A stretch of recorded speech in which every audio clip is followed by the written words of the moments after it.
Hi, Andy from ATF Guitars again. This is part 2 of our multi-track demo with Mu.Lab free, showing you how to work around the 4-track limit in that software. This is definitely a continuation of the first demo, so please check that one out if you haven't done so already. So here we are as we were at the end of the last demo. We've got our drums, strings, bass and guitar. I've got our 4 racks set up with the same synths and effects. And I have my cheap Chinese Stratocaster plugged in, sounding much better this time. We've just upgraded it with one of our twin humbucker plus single coil Strat pickguards. Check those out in another video. End of sales pitch. Now our first technique will be familiar to those of you like me who are old enough to remember cassette-based 4-track Porter Studios. We're going to take our 4 tracks and we're going to mix them down onto a 5th.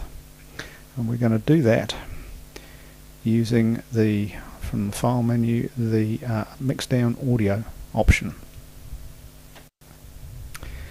So here I'm going to create a file. Let's go and browse our disk, and I'll just put it in the root of the C drive. Store it where you like, give it a name.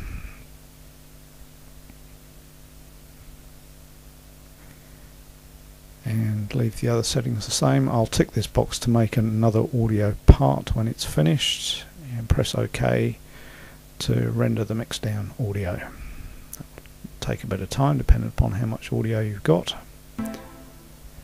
And there we go, we now have a 5th track which has our audio on it.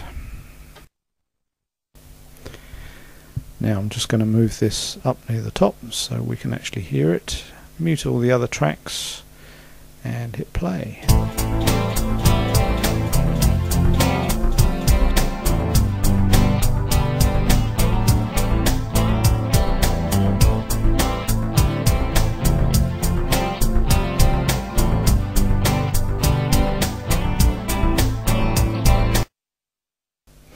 So we have our mix down.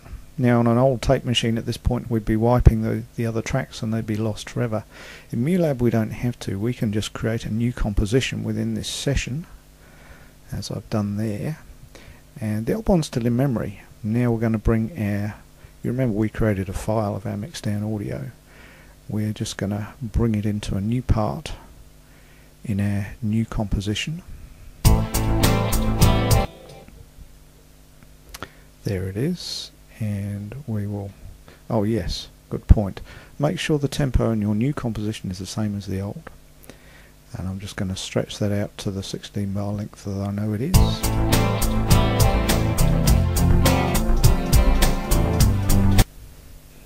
So there we have it, new composition with our mix down audio and 3 more new tracks for us to play with. So what we want to do now is we'll record a track of lead guitar on here.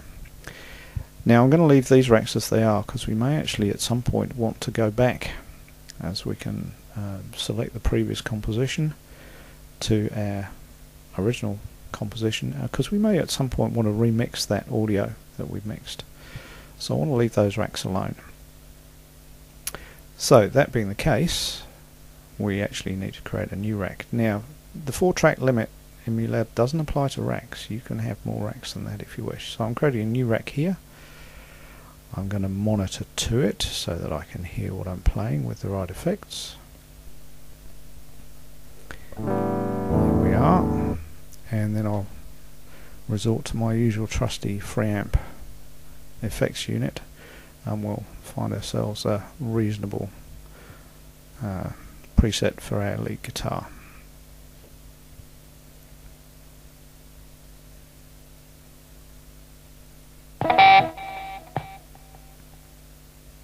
Turn that down a bit.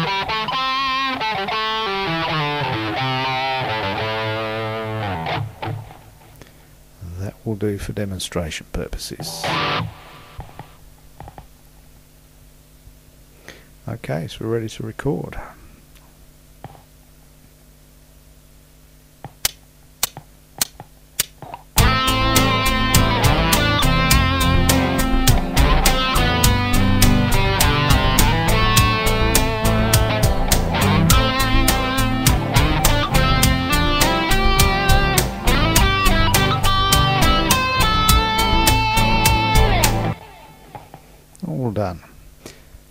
get rid of the nag screen. And then now that's placed it on a 5th track. Mu.Lab always puts new recordings onto a new track at the bottom. Now of course 5th track won't play because it will only play the first 4, so just move that up and hit playback.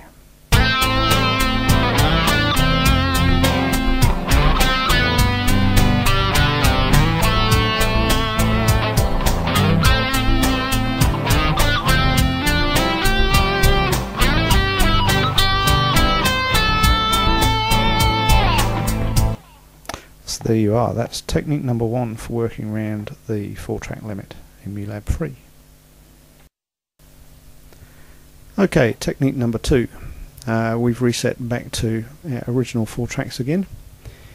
So we've got 4 tracks, 4 racks as before. And the first thing I'm going to do is actually rename these racks. The reason I'm going to do this is that we're actually still going to be able to use these racks to adjust our mix.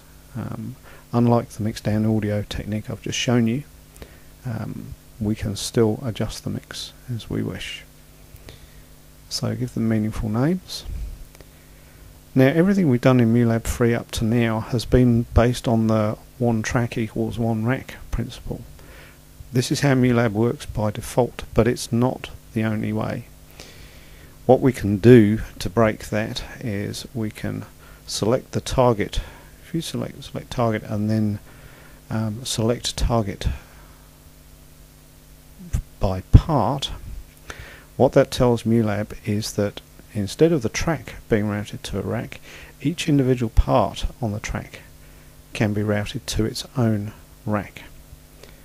And that kind of breaks the relationship between the tracks and the racks. What that means I can do is I can now select my parts and move them all up onto 1 track.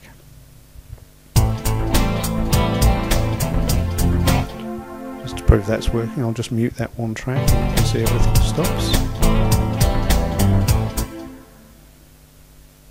So everything's remembered which rack it's supposed to be playing through, but we've now freed up 3 tracks which we can do further recording on.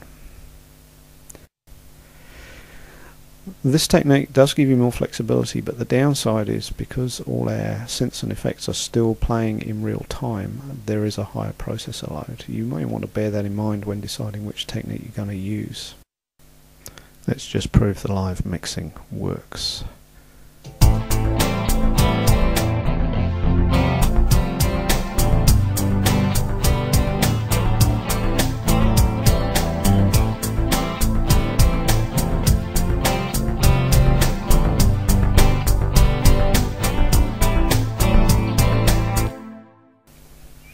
Okay, time to record our lead guitar section now. Technique much the same as before. Create a new rack, monitor through the new rack. We'll give it a name this time. Let's call it lead. And we'll select our usual free amp effect. I do use others occasionally. And pick a nice lead sound. I'll do a different one this time.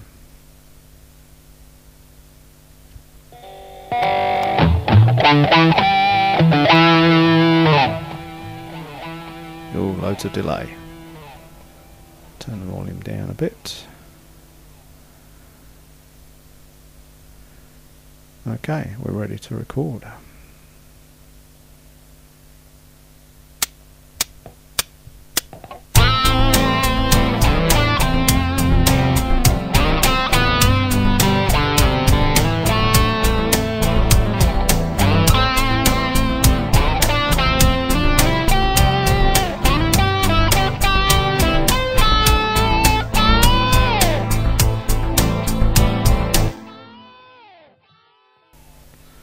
All done. Now again, we can only hear the first 4 tracks, so let's move it up a little and hit play.